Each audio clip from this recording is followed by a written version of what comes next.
you think that that's why Cuba is very important, because of the influence that Cuba and Venezuela could possibly have in the whole world? That's correct. I mean, during the Vietnam War, they had come with the question of the theory of the domino theory.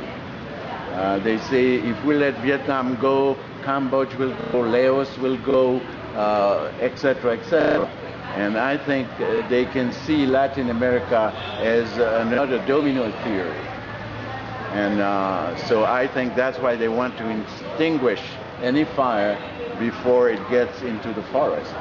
And as one guy said, a match can put fire to a whole forest.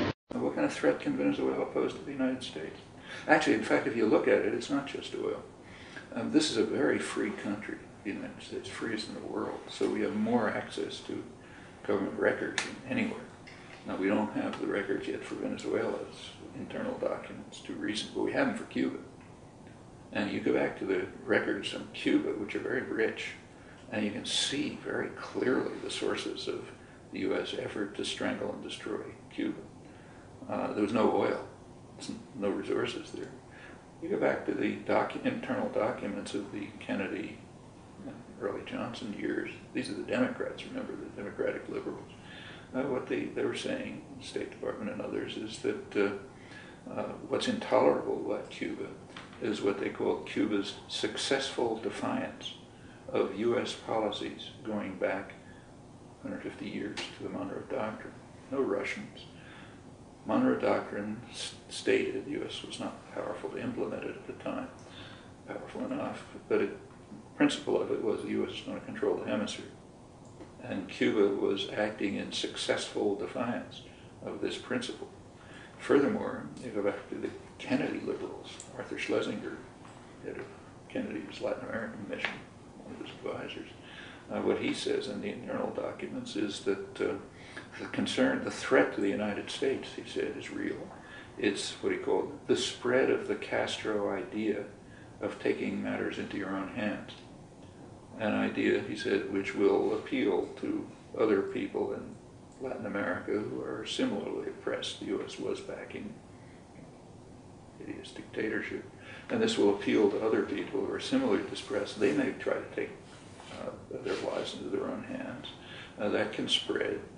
That's what's called by U.S. planners a virus that might infect others. The virus of independent development and taking matters into your own hands.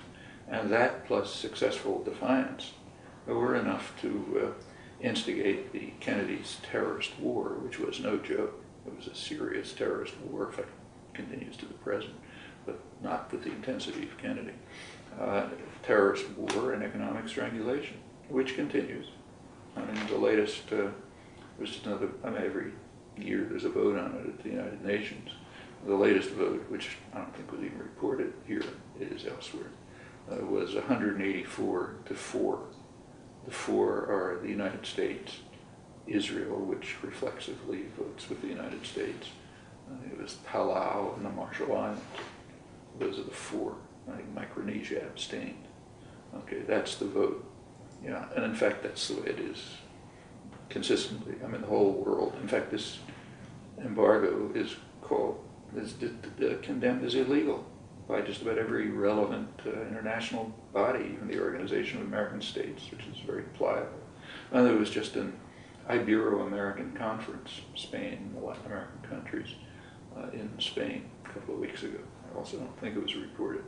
But one of their chief, it had a declaration. There were 2 major points on it. One of them was the U.S. must end what they called the blockade against Cuba. That's the main one.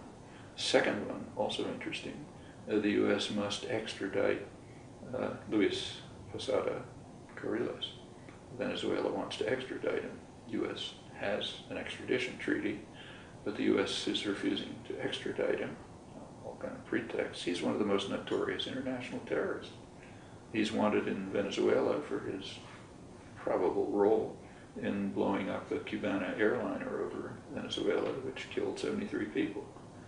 Well, since it's our friend, we don't call it terrorism. In fact, he was jailed in Venezuela and miraculously escaped. What did he do when he escaped? When he escaped from the Venezuelan jail, the U.S. sent him to El Salvador to work at the Ilopango Air Base, where he was working on supply for the terrorist forces that the U.S. was sending into Nicaragua. I mean, this guy is a major international terrorist. He's got a whole pile of other terrorist acts, but the U.S. won't extradite him. So he can now join his friend Orlando Bosch, who's another notorious international terrorist living happily in Miami. The Justice Department wanted him deported as a threat to U.S. security. The FBI accused him of, I think, 30 terrorist acts, many on U.S. territory. George Bush, #1, gave him a presidential pardon, overruling the Justice Department. So he's happily there now. Posada's there. The Ibero-American Conference, that's all the Latin American countries and Spain, called for the United States to honor its extradition treaty.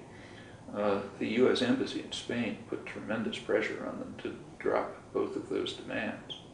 And in their final declaration, they did drop the demand about Posada, because they don't offend the boss, but they kept the one about the embargo. Now, there is something called the Bush Doctrine, Bush II. The Bush Doctrine, announced very loudly and prominently, is that countries that harbor, states that harbor terrorists are terrorist states and should be treated accordingly, with bombing and invasion and so on. Well, in fact, that's called by one of Harvard's leading international law relations specialists a new norm of international relations, which takes de facto removes sovereignty of states that harbor terrorists.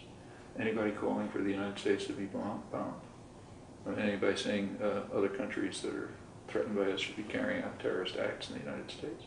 No. Because we're allowed to do it to others, but they're not allowed to do it to us. That's the basic notion of terrorism and democracy and everything else.